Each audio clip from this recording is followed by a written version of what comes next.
جبکہ عمل اسے فاریہ سے بات کرنے کا سمجھتی اپنی جگہ جل بھون چکی تھی۔ وہ یہی سمجھ رہی تھی کہ یزدان نے ابھی تک اس پر ایک نظر بھی نہیں ڈالی۔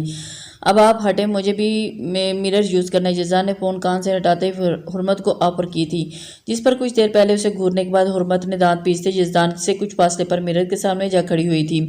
اب ان دونوں کو عکس ایک ساتھ ہی مرر پر ابھرتا ہوا ایک پل کے لیے حرمت کے دانتوں میں بہت سی دلکش مسکراہٹ بکھیر گیا تھا۔ یزدان بلیک کرتا شلوار میں ملبوس اپنی چھا جانے والی پرسنالٹی کے ساتھ ہی اس وقت حرمت کے دل و دماغ پر بھی مکمل طور پر چھایا ہوا تھا۔ پرفیکٹ کپل۔ یزدان کی آنکھیں مسکرائی تھی۔ یار تم ہو ہی اتنی خوبصورت ہو، جو بھی پہنو گی اچھا لگے گا۔ بس اب جلدی سے یہاں پہنچ جاؤ، میں مس کر رہا ہوں تمہیں، مجھ سے زیادہ برداشت نہیں ہو رہا۔ یزدان نے بھی ابھی بات مکمل نہیں کوئی کی تھی جب حرمت نے اس کے ہاتھ سے موبائل جھپٹ لیا تھا، جب اسے عائشہ کے تھرو فاریہ کا سچ پتہ چلا تھا۔ اب وہ یزدان پر صرف اپنا ہی حق سمجھنے لگتی۔ یزدان کے معاملے میں وہ کتنی پوزیسو تھی، یزدان سوچ بھی نہیں سکتا تھا۔ حرمت نے فون لے کر پھینکنے کے انداز میں ٹیبل پر رکھتے ہوئے یزدان کی شرٹ کا گریبان کے پاس سے مٹھی سے جگڑتے ہوئے اسے ہلکا سا اپنے قریب کیا تھا۔ یزدان حرمت کا یہ عمل دیکھ کر دلچسپی سے اسے دیکھنے کی جانب پلکیں ہلکے سے جھکا تھا۔ یزدان رحمانی گروہ چڑیل دوبارہ سے اس کے قریب آئی تھی اور یاد اس کی بات منانے کے لیے۔ حرمت نے یزدان کی آنکھوں میں آنکھیں ڈال کر وان کرتے ہوئے اسے اچھے سے باور کروایا تھا کہ وہ اس کے معاملے میں کتنی پوزیسو ہے اور کتنی مشکل سے اسے فاریہ کے ساتھ برداشت کرتی تھی۔ یزدان کے ہونٹوں پر بے اختیار ایک خوبصورت سی مسکراہٹ کھیل گئی تھی۔ یزدان رحمانی کی بیوی اسے دھمکی دینے کی جرات کر سکتی تھی۔ حرمت کی بات پر وہ چھپی وارننگ اسے اچھے سے سمجھا گئی تھی کہ یہ فاریہ اس کے قریب ہونا حرمت کو کس قدر برا لگتا تھا۔ یزدان نے حرمت کے گرد اپنا حصار قائم کرتے ہوئے اسے اپنے قریب کیا تھا۔ ہم تو پہلے ہی آپ پر مر مٹے ہیں اور اب کیا ماریں گی ہمیں؟ یزدان چہرہ آگے کر کے حرمت کے ناک سے اپنا ناک ٹچ کرتا ہوا اسے سمیٹنے پر مجبور کر گیا تھا۔ وہ تو چاہ کر بھی اس سے الگ نہیں ہونا چاہتا تھا، اور اب جب یہ بات اچھے سے حرمت کو بھی ریلائز ہو چکی ہے تو کیوں بات کر رہے تھے، اس کی تعریفوں کے پل کیوں باندھ رہے تھے، جبکہ میری طرف تو آپ نے ایک نظر بھی نہیں دیکھا۔ حرمت ابھی بھی اس کے شرٹ ویسے ہی تھامے کھڑی نے روٹھے پان سے بولتی ہوئی اس کو چار شونے چتکار گئی تھی، اور اس کے دوسرے جملے پر یزدان کا کہکا لگا تھا۔ زیادہ غصہ کس بات پر آ رہا ہے، فاریہ سے بات کرنے پر یا تمہیں ایک نظر بھی نہ دیکھنے پر؟ یزدان نے ہاتھ کی پوچھ سے حرمت کا گال ٹچ کرتے ہوئے پوچھا تھا۔ دونوں بات پر۔ حرمت کی آنکھوں میں نمی اتر آئی تھی، وہ جیسے یزدان کو آنکھوں میں مسکراتے غائب کر دیا تھا۔ حرمت میری جان، تم رو کیوں رہی ہو؟ میں اسے بات نہیں کر رہا تھا، تمہیں صرف تنگ کرنے کے لیے اور تمہارے پیار کے ایکسپریشنز دیکھنے کے لیے یہ بکواس کی، اور تم اس وقت کس قدر حسین لگ رہی ہو، مجھ پر کتنا پیار آ رہا ہے، یہ بات تمہیں میرے دل کی دھڑکنیں بتائیں گی۔ یزدان حرمت کے گالوں پر لڑک آئے آنسوں کو اپنی پوروں سے جتنا بھی اس کا ہاتھ تھام کر اپنے دل کے مقام پر رکھتے ہوا بولا تھا۔ آپ بہت برے ہیں، مجھے آپ سے بھی بات نہیں کرنی، بالکل بھی بات نہیں کرنی۔ حرمت اس کے دل کے مقام پر زور سے پنچ مارتے ہوئے اس کی لو دیتی ہوئی نظروں سے گھبراتی ہوئی اس کے سینے میں سر چھپا گئی تھی۔ یزدان نے اس کے گرد گھیرا تنگ کرتے ہوئے قیمتی متاح کی طرح اسے سمیٹ لیا تھا۔ عمل نے بہت مشکل سے اپنی دکھتی آنکھیں کھولتے ہوئے ارد گرد دیکھنا چاہتا اور اس کو بہت ہیوی ڈوز دی گئی تھی، جس سے اس کا سر بھاری اور آنکھیں بار بار بند ہو رہی تھی۔ اسے سمجھ نہیں آ رہا تھا کہ اس کے ساتھ ہوا ہے۔ اس کو صرف اتنا یاد تھا کہ گیلانی ہاؤس سے نکل کر وہ پیدل ہی سنسار روڈ پر چل رہی تھی کہ لوگوں نے اس کو بے ہوش کر کے گاڑی میں ڈالا تھا۔ عمل کو اس کے چہرے نہیں دیکھ پا رہی تھی۔ عمل نے اپنی جگہ سے اٹھنا چاہا تھا مگر 2 پل میں نہیں اٹھ پائی تھی۔ وہ پوری طرح سے رسیوں میں جکڑی ہوئی تھی اور بندھی ہوئی تھی۔ اسے جس کمرے میں رکھا گیا تھا وہ مکمل طور پر اندھیرا چھایا ہوا تھا۔ کہیں 1-2 کونوں سے نکلتی مدھم سی روشنی کنوں نے اس کے ماحول کو کچھ حد تک مانوس ہونے میں مدد دی تھی۔ کوئی ہے یہاں؟ کون لایا ہے مجھے یہاں؟ تم لوگ مجھے جانتے نہیں اور چھوڑوں گی نہیں میں تم میں سے کسی کو بھی۔ عمل اپنی باڈی کی مدد سے کرسی کو تھوڑا سا اٹھاتے ہوئے پٹکتے ہوئے اونچی اونچی آواز میں چلائی تھی کہ ٹیبرز کو بلانے کی کوشش کر رہی تھی۔ عمل ایک بہت ہی زبردست فائٹر تھی اور ایک ٹائم سے وہ 5-6 لوگوں سے لڑنے کا حوصلہ بھی رکھتی تھی، مگر اندھیرے میں اس کی سب سے بڑی کمزوری تھی۔ اندھیرے کمرے میں بند رہنا بھی اکیلے عمل کی بے چینی میں مزید اضافہ ہوتا گیا تھا، اس لیے وہ چلا کر کسی کو بلانا چاہتی تھی۔ آگے جو ہوگا دیکھ لے گی۔ عمل کو چلاتے 5 منٹ گزر چکے تھے جب ایک طرف سے دروازے کے کھلنے کی آواز آئی تھی۔ کوئی شخص دبے قدموں کے ساتھ چلتا ہوا اس کے سامنے آن کھڑا ہوا تھا اور دروازہ کھلنے کی وجہ سے روم میں کچھ حد تک روشنی بڑھ چکی تھی۔ پھر بھی کچھ بھی نہیں۔ کون ہو تم؟ کیا چاہتے ہو؟ مجھ سے بڑی غلطی کی ہے تم نے ایس پی نور عمل کڈنیپ کر کے۔ عمل کو اس شخص کی قہر برساتی نظروں سے دیکھتی ہوئی وارن کرتے ہوئے بولی تھی، جس کے جواب پر مقابل نے کہکا لگایا تھا۔ سب جانتا ہوں، نہ ہی ڈرتا ہوں اور نہ ہی تم سے اور نہ ہی تمہاری وردی سے، کیونکہ اس سے کہیں زیادہ پاور رکھتا ہوں میں۔ عمل کے غصے پر کہنے پر اس شخص نے سرد لہجے میں کہتے عمل کو اپنی روب لانے میں کوشش کی تھی۔ کیا چاہتے ہو تم مجھ سے؟ عمل نے بنا اس شخص سے خوف کھائے پوچھا تھا۔ عمل کا لہجہ سامنے والے کو باور کروا گیا تھا کہ اسے کنٹرول کرنا کتنا آسان نہیں ہے۔ صدام جعفر اور اس کی بربادی۔ اس شخص کے نفرت میں دبے الفاظ عمل کو بہت بڑے شاک سے دوچار کر کیا تھا۔ کون تھا یہ شخص اور کیا دشمنی تھی اس کی صدام سے؟ اچھا مذاق ہے، تمہیں لگتا ہے کہ میں تمہاری کہاں مان کر اپنے شوہر کو برباد کروں گی؟ عمل نے تنزیہ نظروں سے اندھیرے میں کھڑے اس شخص کو گھورا تھا۔ میری خاطر نہیں، اپنے بھائی کی زندگی کی خاطر تو کرو گے نا تم۔ اس شخص نے عمل کے سر پر بم تو پھوڑا تھا اور اس کی ہستی کو ہلاک کر دیا تھا۔ کوکو، کیا مطلب ہے تمہارا؟ عمل کی آنکھوں میں آنسو لڑک آئے تھے۔ تمہارا بھائی ہمایوں اشفاق اس دن بلاسٹ میں مرا نہیں تھا، بلکہ موجزانہ طور پر بچ گیا تھا۔ جو ڈیڈ باڈی آپ لوگوں کو دی گئی تھی نا، وہ کسی اور کی تھی۔ اس شخص کے الفاظ ایک طرف جہاں عمل کو دل سے خوشی پاگل کر گئی تھی، وہیں دوسری جانب اس نے خود کو ندامت کی گہرائیوں میں گرتا محسوس کیا تھا۔ یہاں پر بھی صدام جعفر بے قصور ثابت ہو چکا تھا۔ میں کیسے یقین کر لوں تمہاری بات پر؟ عمل کے بھیگتے چہرے کے ساتھ ہی اس نقاب پوش کو دیکھتا جاؤ اب اندھیرے میں رکھی کرسی پر بیٹھ چکا تھا اور عمل صرف اس کا ہلتا ہوا پیر ہی دیکھ سکتی تھی۔ عمل کی بات اس شخص نے کوئی جواب نہیں دیا تھا، مگر اسی وقت یوں دیوار پر لگی عمل ELD روشن ہوئی تھی اور جس کے آن ہوتی سکرین پر ویڈیو سامنے آئی تھی۔ اس نے عمل کے رونٹے کھڑے کر دیے تھے۔ سامنے رسیوں میں جکڑا تشدد سہتا ہوا اس کا اکلوتا بھائی اس کو دیکھ کر پھوٹ پھوٹ کر رو رہا تھا، اور کتنی عمل کو اس طرح دیکھ کر اس کے چہرے پر نقاب چھپائے اس کے کچھ فاصلے پر کھڑا ہمایوں آنکھیں بھی نہ موئی تھی۔ اتنے سالوں اپنوں سے دور رہنا کتنا آسان نہیں ہوتا، مگر جس دلدل میں پھنس چکا تھا وہ وہاں سے اسے موت ہی نکال سکتی تھی۔ تم گھٹیا ظالم درندوں، کیوں مارے میرے بھائی کو؟ اس نے کیا بگاڑا ہے تم لوگوں کا؟ چھوڑو پلیز اسے۔ عمل کو کچھ سمجھ نہیں آ رہا تھا وہ کیسے کیا کرے، کیسے اپنے بھائی کو ان ظالموں کے چنگل سے نکالے۔ تم ہی چھڑوا سکتی ہو اسے۔ صدام جعفر کو برباد کرنا ہوگا، اسے ہمارے پاس لانا ہوگا، جیسے بھی لاؤ۔ عمل نے اذیت اور بے پناہ تکلیف کے زیر اس شخص کی جانب دیکھا تھا جو پے در پے اس کے دل پر وار کر رہا تھا، اور اگر یہی شرط اس کے سامنے کچھ وقت پہلے رکھی جاتی تو ایک سیکنڈ بھی دیر لگائے بغیر ہی اسے پورا کر گزرتی تھی۔ مگر اس وقت صدام جعفر کی احمد کوئی اس کے دل سے پوچھتا جو اس کی نس نس میں بس چکا تھا، جس کو پہلے ہی عمل اس قدر اذیت میں دوچار کر چکی تھی اور اس کی اس پر ذرا بھی آنچ آنے سے برداشت نہیں کر سکتی۔ مگر دوسری طرف اس کا پیارا بھائی جس کا صرف بدلہ لینے کے لیے اپنی پوری زندگی وقف کر دی تھی، اور جب وہ زندہ سلامت اس کے سامنے تو وہ کیسے اسے مرنے کے لیے یہاں چھوڑتی؟ کیا وہ اپنے بھائی کو چھڑوانا نہیں چاہتی؟ لگتا ہے کہ بھائی زیادہ نہیں کچھ دنوں کے شور سے محبت ہو گیا تمہیں۔ نقاب پہن کر کھڑے ہمایوں کو اس وقت اپنی بہن پر بے انتہا غصہ آ رہا تھا جو سوچنے میں اتنا ٹائم لے رہی تھی، وہ بھی صرف اس صدام جعفر کی خاطر۔ میں تمہاری ہر شرط ماننے کو تیار ہوں، مگر میرے بھائی کو کچھ نہیں ہونا چاہیے۔ عمل نے دل پر پتھر رکھنے اور اپنی روح کو پناہ کر دینے والا فیصلہ لیا تھا، مگر ہمایوں کے چہرے پر شیطانی مسکراہٹ بکھر گئی تھی۔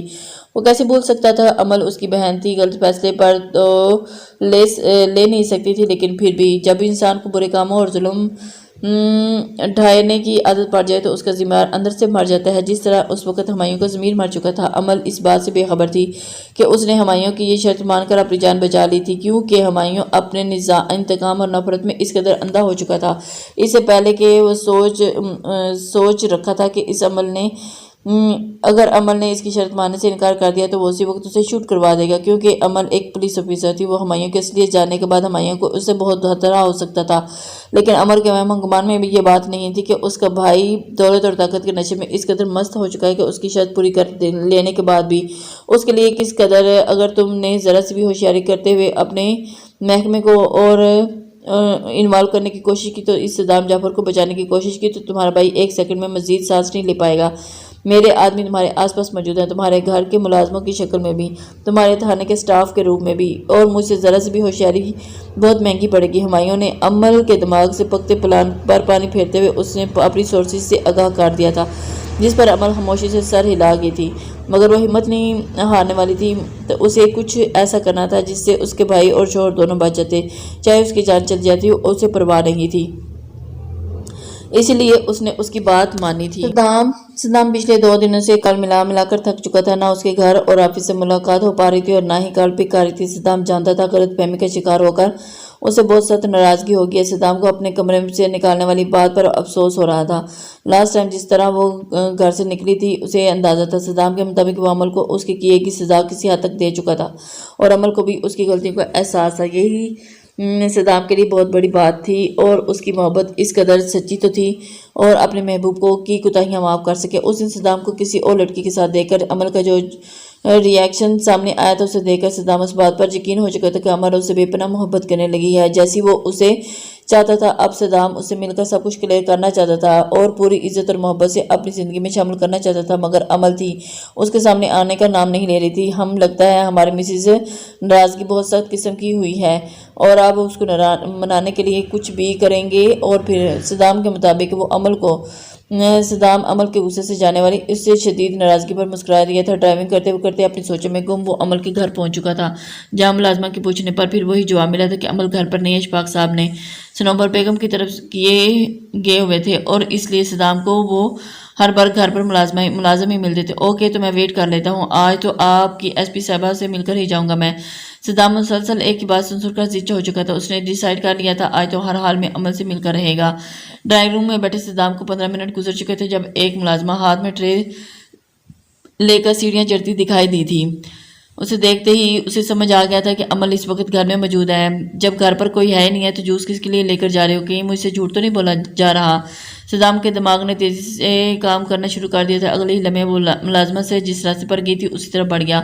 وہاں روم میں کون ہے جو جوس جس کے لیے اوپر لے کر آئی ہو تم؟ صدام کو وہ ملازمہ میں ہاتھ جوس پکڑے واپس آتی دکھائی دی تھی۔ جب وہ اس کے سامنے آتا کڑے تیوروں سے گھورتا ہوا صدام کے انداز پر ملازمہ ایک دم گھبرا گئی تھی۔ ایک نظر ارد گرد کا جائزہ لیا، وہاں کس کے ہونے کا اطمینان کرتے وہ صدام کی جانب امید بھری نظروں سے دیکھنے لگی تھی۔ صاحب جی، بیگم صاحبہ کو پتہ نہیں ہوا کیا ہے؟ وہ پہلے بھی گھر لیٹ آتی رہی ہیں، مگر اس دن آپ کی شادی کے فنکشن سے 2-3 بجے لوٹی تھی اور ان کی حالت بہت خراب تھی۔ ان سے 2 دن سے انہیں کمرے میں لاک کر کے رکھا ہوا ہے، نہ کچھ کھا رہی ہیں نہ پی رہی ہیں۔ کسی سے منع کرا گیا کسی سے نہیں ملوانا، خاص طور پر آپ سے۔ انہوں نے کہا تھا کہ آپ آئیں تو یہی کہا جائے کہ وہ گھر پر نہیں ہے۔ صاحب جی، میں بہت سارے سالوں سے اس گھر میں کام کر رہی ہوں، عمل بی بی نے میرے ہر اچھے برے وقت میں میرا ساتھ دیا ہے، میں ابھی اس مشکل وقت میں آپ کو ایسے نہیں چھوڑ سکتی، اس لیے ان سے کہیں کہ ہلاپ جاتے آپ کو بتا دیا، آپ پلیز ان کی پریشانی دور کر دیں اور مدد کریں ان کی۔ ملازمہ نے سارا انکشاف کر دیا تھا۔ صاحب جی، بیگم صاحبہ کو پتہ نہیں۔ اس کی ملازمہ کے ایک ایک لفظ میں عمل کے لیے محبت اور عقیدت چھلک رہی تھی۔ صدام فکر مند سا اوپر سے پریشانی کے عالم میں ملازمہ کے اس انکشاف پر ساکت کھڑا رہ گیا تھا۔ اس کے گھر میں عمل تو اس 10 بجے تک نکل چکی تھی، تو پھر 3 بجے تک وہ کہاں تھی؟ صدام کا دماغ بالکل الجھ چکا تھا۔ صاحب جی، ایک بات آپ سے کرنی تھی۔ اس گھر میں تو میں اور میرا شوہر ہی کام کر رہے ہیں، اتنے سالوں میں وہی 2 ہی لوگ، گھر کے زیادہ ملازم کی ضرورت نہیں پڑی۔ مگر صاحب جی، بی بی جی جس دن سے بی بی جی گھر سے لوٹی اسی دن صبح یہاں ایک میاں بیوی نوکری کی گھر سے آئے تھے۔ ان کا کہنا ہے کہ انہیں امل بی بی جی نے رکھا ہے، جبکہ امل بی بی جی نے تو پہلے ہی انکار کر دیا تھا، مگر اچانک چونک کر کہا کہ ہاں میں نے ہی بلایا ہے۔ صاحب جی، حرکتیں مجھے ٹھیک نہیں لگ رہی، ہر وقت نظر رکھے ہوئے ہیں ہم دونوں میاں بیوی پر، کاموں پر بھی، وہ بی بی جی پر بھی۔ اور اس ملازمہ کے اگلے انکشاف نے صدام کے دماغ پر چلتی کوئی سوالوں کے جواب دے دیا تھا۔ وہ دونوں کہاں ہیں اس وقت؟ صدام نے کچھ سوچتے پوچھا۔ صاحب جی، وہ ہر روز اس وقت آدھے گھنٹے کے لیے کہیں نکل جاتے ہیں اور پوچھنے پر ہمیں ٹال دیتے ہیں۔ ملازمہ نے ایک اور الجھن ظاہر کر دی تھی۔ ویری گڈ، یہ میری گاڑی کی کیز ہے، اپنے شوہر کو بولو اسے پارکنگ میں سے ہٹا دے، اور اگر وہ لوگ واپس آئیں تو ان کے سامنے بس ظاہر نہیں ہونے دے کہ میں گھر میں موجود ہوں۔ صدام اسے گاڑی کی کیز دیتا ہوا جوس کو گلاس پکڑتا ہوا جلدی سے عمل کی جانب بڑھ گیا تھا۔ صفیہ، نہیں، میری بات سمجھ کیوں نہیں آتی؟ میں نے تمہیں کتنی بار کہا ہے کہ انہیں کھانا پینا مجھے بھی کچھ بھی، نکل جاؤ میرے روم سے ورنہ یہ گلاس تمہارے اوپر الٹ دوں گی۔ عمل کی بھیگی مترنم آواز صدام کی سماعتوں سے ٹکرائی تھی، بے چین کر گئی تھی۔ تو الٹ دو، جو مرضی کرنا ہے کر لو، کیونکہ آج میں تمہیں کھانا بھی ہوگا اور پینا بھی ہوگا، اور میں بھی دیکھتا ہوں تم کیسے نہیں کھاتی۔ عمل صدام روم لاک کرتا ہوا عمل کی جانب پیش قدمی سے کرتے ہوئے بولا تھا۔ جب صدام کی آواز پر ایک کونے میں زمین پر سکڑی سمٹی گھٹنوں میں سر دیے مٹھی بیٹھی عمل نے کرنٹ کھا کر اوپر دیکھا تھا۔ صدام کو اپنے روم میں اپنے سامنے کھڑا دیکھ کر عمل کی آنکھوں میں خوف ابھرا تھا، اور زیرو پاور کی روشنی کی وجہ سے روم بالکل ملگجا اندھیرا سا چھایا ہوا تھا، جسے صدام نے لائٹ آن کرتے ہی ختم کر دیا تھا۔ اچانک روشنی پڑنے پر عمل کی آنکھیں سختی سے میچ رہی تھی۔ 2 دن سے یہی اندھیرا اس کا ساتھی بنا ہوا تھا، وہ اتنی جلدی روشنی سے منحوس ہونا اس کے لیے مشکل تھا، جبکہ عمل کی حالت دیکھ کر صدام کے دل کو کسی نے مٹھی میں جکڑ لیا تھا۔ ایک قمیض شلوار میں بالوں کی چٹیاں جس کے آدھے سے زیادہ بال نکل چکے تھے، وہ چہرے پر اور سجی ہوئی آنکھیں ساتھ بیٹھی لڑتی جگڑتی کسی نفرت اور کسی محبت کا اظہار کرتی۔ وہ اس کی عمل بالکل بھی نہیں لگی تھی، بلکہ یہ تو کوئی اور ہی بہت لاچار اور کمزور سی لڑکی تھی۔ صدام جعفر چلے جائیں یہاں سے، مجھے آپ سے کوئی بات نہیں کرنی، آپ کی شکل نہیں دیکھنی۔ عمل کا دل چاہتا کہ سامنے کھڑی شخص کو چوڑے سینے سے چھپ کر اپنے غم کہتے، مگر وہ ایسا کر کے صدام جعفر کی زندگی خطرے میں نہیں ڈال سکتی جس کے دشمن اسی گھر میں موجود تھے۔ وہ چاہ کر بھی اسے سچائی نہیں بتا سکتی۔ صدام جوس کا گلاس ٹیبل پر رکھتے جارحانہ تیور لیے عمل کی جانب بڑھا تھا۔ اسے دونوں بازوں سے تھام کر صدام نے ایک جھٹکے سے اسے اپنے سامنے کھڑا کیا تھا۔ عمل اس حملے کے لیے بالکل بھی تیار نہیں تھی۔ بہت مشکل سے اس نے اپنی چیخ روکتے صدام کا بازو جکڑتے خود سے روکنے سے بچا لیا تھا، اس بات پر غور کیے بنا کہ اس وقت صدام جعفر کی گرفت میں ہے جو اسے کبھی بھی گرنے نہیں دے گا۔ ایس پی عمل، میں پہلے اتنے دنوں سے تمہارے اس ڈرامے کی وجہ سے بہت غصے ہوں۔ مجھے مزید غصہ دلا کر اپنے لیے مشکلات پیدا مت کرو۔ 5 منٹ میں تمہارے پاس یہ جوس کا گلاس ختم کرو، ورنہ مجھے اپنے طریقے سے یہ کام سر انجام دینے میں کوئی زیادہ ٹائم نہیں لگے گا۔ صدام جوس کی عمل کی جانب بڑھاتے ہوئے لچکدار انداز میں بولا تھا، جس پر عمل نے بے بسی سے اسے گھورا تھا۔ فکر مت کرو، میری یہاں موجودگی کے بارے میں کسی کو علم نہیں ہے۔ صدام نے اس کی آنکھوں میں جھانکتے ہوئے یقین دلایا تھا، جس پہ اگلے ہی لمحے عمل کی آنکھوں کا ڈر اور خوف کام ہوتے دیکھا تھا۔ عمل نے بالکل کسی سعادت مند بچے کی طرح جوس تھام کر پینا شروع کر دیا تھا۔ پلیز صدام، پلیز آپ جائیں یہاں سے۔ عمل نہیں چاہتی تھی کہ اس کڈنیپر کو صدام کو یہاں آنے کا علم ہو اور اس کے بھائی کو نقصان پہنچائے، اس لیے وہ جلد از جلد صدام کو یہاں سے بھیجنا چاہتی تھی۔ عمل ریلیکس، میں نے کہا نا کہ تمہیں کسی کو میرے یہاں ہونے کے بارے میں کچھ نہیں پتا۔ عمل کو یقین دلانے کے بعد اس نے اس کی بات جاننے کی کوشش کی تھی، جس کی وجہ سے وہ خوفزدہ تھی۔ صدام نے عمل کے دونوں کندھوں پر دباؤ ڈالتے ہوئے اس کے اندر کا خوف کم کرنا چاہا تھا، جس پر عمل نے ایک پل کے لیے چونک گئی تھی۔ صدام کو یہ بات کیسے پتا تھی کہ وہ اسے کسی کے خوف کی وجہ سے یہاں سے بھیجنا چاہتی ہے، مگر آپ کیسے؟ عمل نے سوالیہ نظر سے صدام کی جانب دیکھتے ہوئے پوچھا تھا۔ جاؤ فوراً فریش ہو کر آؤ۔ صدام اس کی بات میں ٹوکر اس کے سوال کو نظر انداز کر گیا تھا اور عمل کا بھی جگر صاف کرتے ہوئے اس کے چہرے کے گرد بالوں کو کانوں کے پیچھے اڑیستے ہوئے نرمی سے کہا تھا، اور اس کی بات کسی چھوٹے بچے کی مانند مان گئی تھی۔ عمل صدام کے ضدی انداز پر ہبکی بھری نظروں سے دیکھتے ہوئے واش روم کی جانب بڑھ گئی تھی۔ بلیک کے علاوہ کوئی بھی کلر پہن کر آؤ، اور چڑ ہو چکی ہے مجھے اس کلر سے۔ اب صدام نے اسے الماری سے پھر سے ایک بلیک کلر کا سوٹ تھامتے ہوئے سختی سے منع کیا تھا، اور 2 دن سے بھوکا ہونے کی وجہ سے عمل میں اتنی بھی ہمت نہیں تھی کہ وہ صدام جعفر سے بحث کر سکے، اس لیے بلیک کے بجائے سامنے ہی لٹکا میرون کلر کا ڈریس واش روم کی جانب بڑھ گئی تھی۔ صدام عمل کو اس طرح اس بات پر روبوٹ کی طرح عمل کرتی دکھائی بالکل بھی اچھی نہیں لگی تھی۔ عمل کا یہ کھویا کسی خوف کے زیر اثر صدام کو کسی بڑے اندیشے کا سبب بتا رہی تھی۔ کچھ ہی دیر میں عمل اسے شاور لے کر نکلی واش روم سے نکلتی نظر آئی تھی۔ صدام اس کی سادہ سے سوگوار حسن پر ٹھہر سی گئی تھی، مسلسل رونے کی وجہ سے چہرے پر سرخی بھری ہوئی تھی۔ بڑی بڑی دل نشیں آنکھوں کی سوجن صدام کے دل کو بےکل کر رہی تھی، اور صدام کو عمل سے بہت زیادہ کمزور لگ رہی تھی۔ گیلے بالوں کو ٹاول میں لپیٹے ہوئے صدام کے قریب آئی تھی۔ صدام، آپ کیوں آئے ہیں یہاں؟ مجھے آپ سے کوئی بات نہیں کرنی، پلیز چلے جائیں یہاں سے۔ عمل ابھی بھی وہی بات کر رہی تھی۔ صدام نے بنا کچھ بولے عمل کا ہاتھ پکڑ کر اسے اپنے قریب صوفے پر بٹھا لیا تھا۔ کچھ ہی دیر میں وہ اس کو اپنے سامنے بٹھا کر اس کو بالکل تم مجھے بتانا پسند کرو گی کہ ایسا کیا ہوا ہے جس میں ایس پی عمل کو کسی ڈرپوک کمزور لڑکی کی طرح چھپنے پر مجبور کر دیا۔ صدام کے گہرے طنز پر عمل نے تڑپ کر اس کی جانب دیکھا تھا۔ میں چھپ کر کسی سے نہیں رہی، میری طبیعت ٹھیک نہیں ہے، مجھے کسی سے نہیں ملنا۔ عمل ابھی بھی صدام کو کچھ بتانے کے حق میں نہیں تھی۔ وہ اسے کیا بتاتی کہ وہ اس وقت ایک پولیس آفیسر نہیں، ایک کمزور اور بے بس عورت تھی، جس کے بھائی اور شوہر دونوں کی زندگی کو خطرے میں تھی۔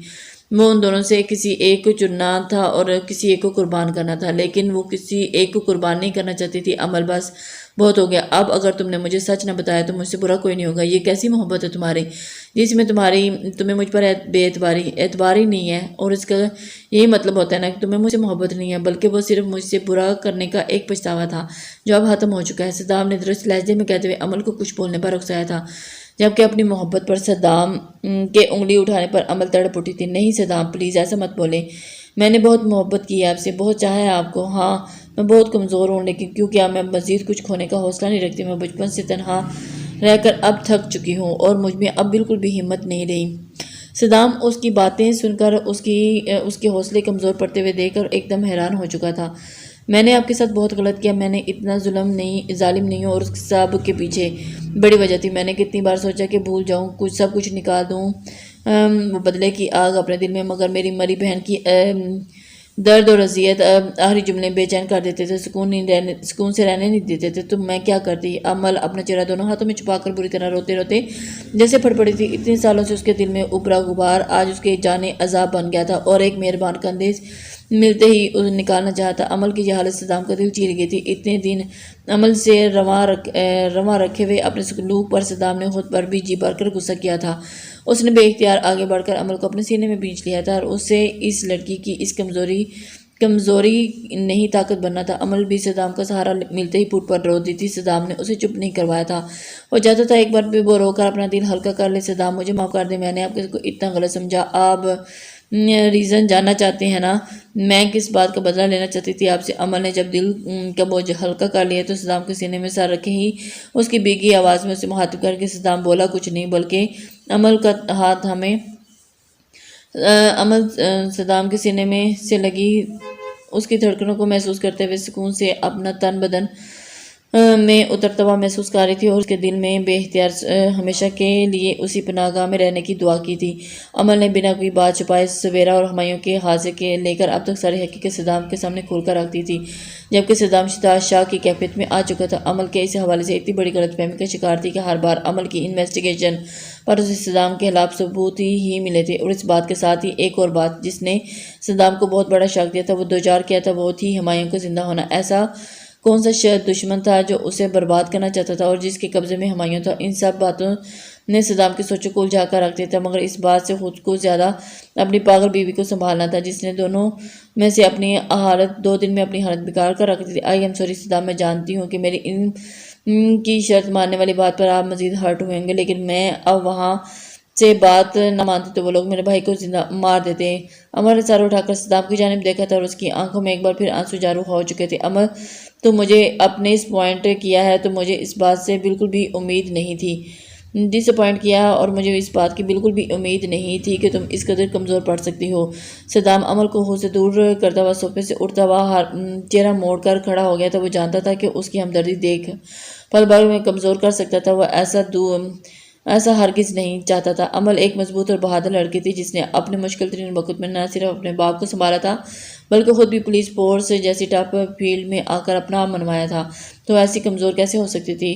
اکثر مضبوط لوگوں کی زندگی میں کچھ ایسا ٹائم آتا ہے جب وہ خود کو دنیا کا کمزور ترین انسان تصور کر لیتے ہیں۔ اس وقت اگر ہمایوں اور دلاسوں سے چھوڑ دیتا تو اس کی اصل شخصیت کھو دیتا، اور صدام کبھی ایسا نہیں ہونے دینا چاہتا تھا۔